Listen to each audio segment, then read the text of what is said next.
rolling the back. Rhetoric, etc. Okay, this guy's getting mad if I don't watch this clip then. I want to let you know that I apologize spamming for it. nothing. Oh my god, address it. I'll address it. I don't know what it is. And I think that these borders should be defended with lethal force whenever it's being invaded by 40 to 60,000 people at the same time. That's an incredibly dangerous thing for all the people that live in that country. And I don't think that a government has an obligation to allow a bunch of invaders to pour over and potentially kill their own citizens. I find this to just be horrible. And ultimately, it should be stopped. I think that... Chat, listen, also as I said last time, I think that the core fundamental behind what you're saying makes sense as a more of a concept, but the methodology and the vivid imagery behind it and the way that he's saying it is terrible. Sorry, that's my take. So it's more of the way the message is portrayed and his own picturing of it that's terrible. Okay, should you defend your border? Yes. Okay, that's a correct statement. Is this outrageous? No. Okay, cool. Now, are you gonna say, oh yeah, then I should think that they should go to the border and bring in knives and bring in mines and bombs? Okay, whoa. Okay, so then it's the same line, but the extension and kind of the messaging and kind of the imagery that becomes a problem. You see the difference? There's a massive difference. But I really do have the most moral and ethical position on this. Because the moment that you create an incentive, you also... It's like if I said, should you defend your house against invaders? It's like, okay, I would defend my house against intruders and invaders. Cool, that's everyone will get behind this, right? And nobody's gonna get mad. I say, if you show up to my porch or my doorstep, I will take out my 2 sabers and I will peel the skin from your arms. And you know what I mean? Like, okay, whoa, we get it, makes sense, but then, does that make sense? So drive a behavior.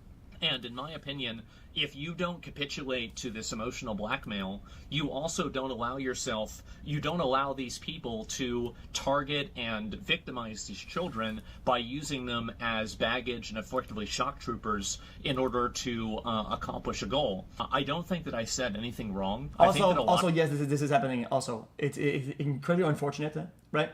But people should get mad about the parents that are doing this shit. They're using their child as a shield or as a method or as a way in.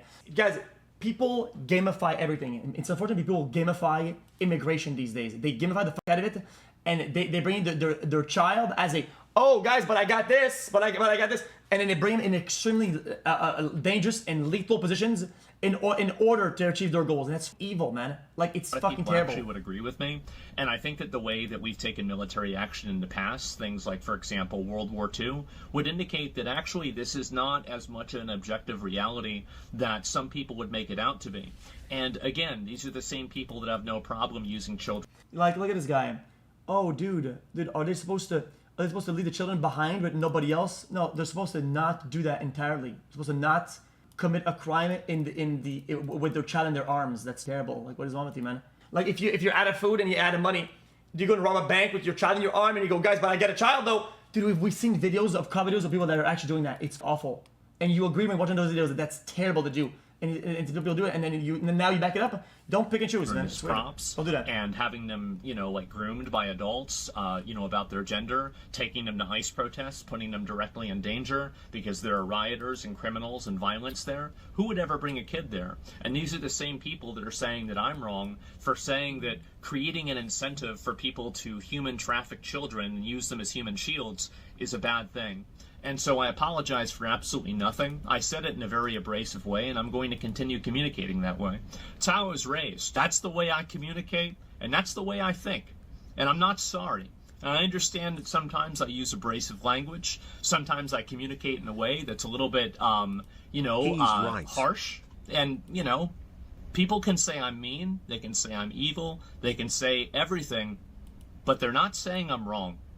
And I think that ultimately we should look at a lot of these uncomfortable truths with a lot more of a clear mind, rather than allowing it to be polluted by by people that I. Chat, I don't agree with all of his say these days. Not a lot of his takes, but I have to be honest with you, Chat. He's entering this Destiny territory where he's kind of doing it to himself a little bit, or a lot anyway. and he's gonna get a lot of pushback because the reality is, when you always or more often than not find like the one of the worst ways of saying something, people will portray that as who you are, right? If let's say you said, oh yeah, people should do all the methods possible and explore all the options for counter immigration that's illegal, whatever.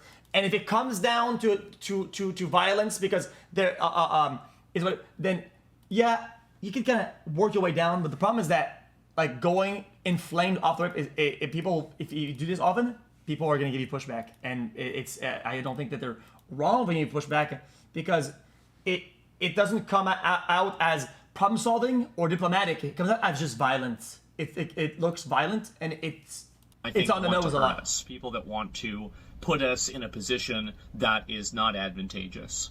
And that's the reason why I communicate the way that I do. It is hopefully to normalize this type of language and for people to see things for what they are rather than what they want them to be. And I think that's for better and for worse. That's the reason why I talk the way that I do. I'm not sorry. It's probably not going to It's probably not going to stop. I might try to. I'm going to try to obviously tone it down a little bit because I don't want to get suspended all the time, right? Contrary to popular belief, it's great to have a vacation, but I don't want to have them all the time. That's the way that I feel. That's my reasoning for it. I view it as a trolley problem, and I think it enables human trafficking the moment that you capitulate to that type of emotional blackmail. Interesting. Well, he's not entirely wrong, but like I said,